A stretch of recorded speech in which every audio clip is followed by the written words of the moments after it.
I want to bring Sipho into the conversation. And I want to ask you, we've just heard Mark talking about how he wants to go into Africa and, if I were a Minister of Health, figuratively hold a gun to my head and say, you know, use these syringes.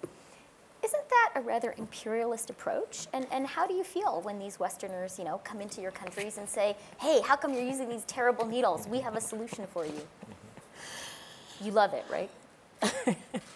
Look, I think Mark has done his homework, first of all, and I think it's actually a great idea. But you're right, there is usually the question or the issue of just donors, expatriates, foreigners, whatever you want to call them, coming in with these grand ideas and trying to impose them on the people. I think what is really important, when you ask me this question, it just reminds me of a very quick anecdote that I'm going to tell. When the colonialists came to Zambia, back in the colonial days, they found the Tonga people, one of the rites of passage, as a coming of age for young men was knocking their front teeth out. And that was a really big thing. If you didn't get your teeth knocked out, you protested. You had to have them knocked out. And, the colonialists came and they just thought this was really barbaric. And so, they put in a law or some kind of, legislation to make that illegal. And that went well. But soon after that happened, young men just started dropping dead like flies, at the time that they sort of come of age. And then they started investigating what was the problem. What actually happened is that because they were pastoralists, they handle a lot of cow dung, and there's a bacterium in the cow dung that transmits tetanus. And the reason they originally knocked out their teeth was that when you have tetanus, there's a lockjaw of some kind that takes place. So they can't feed you, they can't give you medication, but if your front teeth are knocked out, they can drop the medication and the food through the gap. And so they could no longer feed them or medicate them, and they started dying. And that's when the colonialists came back and said, okay, tell us why you knock out the teeth. But they should have asked that in the first place.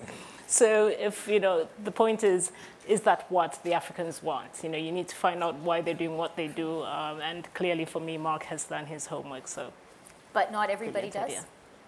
Not everybody does, absolutely not. No, absolutely not. I mean, I think, development assistance there's got to be a shift in the way that it is done, where it becomes endogenous, meaning based on the local needs and solutions. A lot of the time, that's not always very well thought out. But I think it's changing. I mean, a lot of lessons have been learned over the last 50 or 60 odd years, and I think increasingly, there is more of a dialogue. And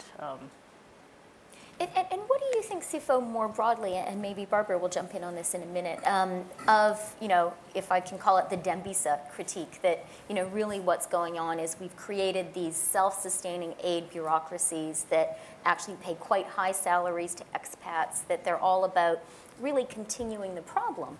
And while they may, in a moment in time, feel like a good thing, it's great, to use your story, that the teeth aren't getting knocked out, that they're actually not only not addressing the deeper structural problems, but maybe actually contributing to them. Do you think that's part of what's happening?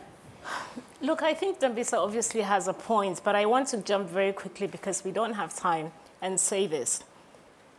Aid is useful. It changes lives, saves lives, and it's a useful instrument.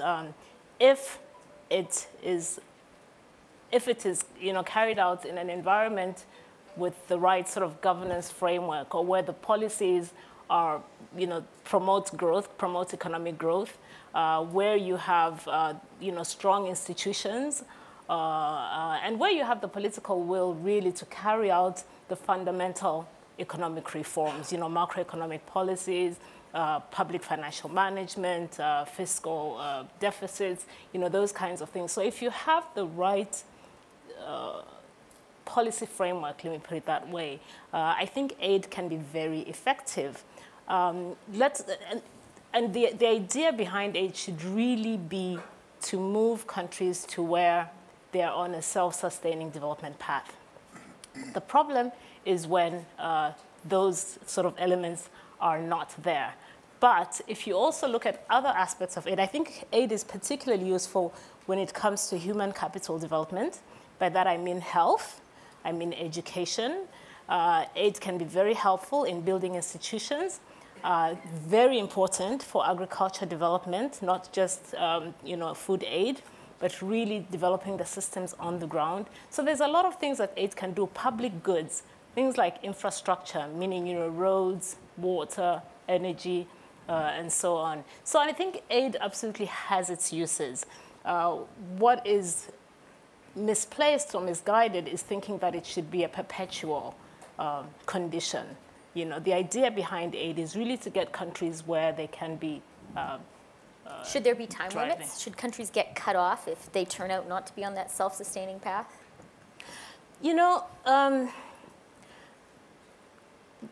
That discussion a bit misses the point. It's too blunt of an instrument, cutting it or not cutting it.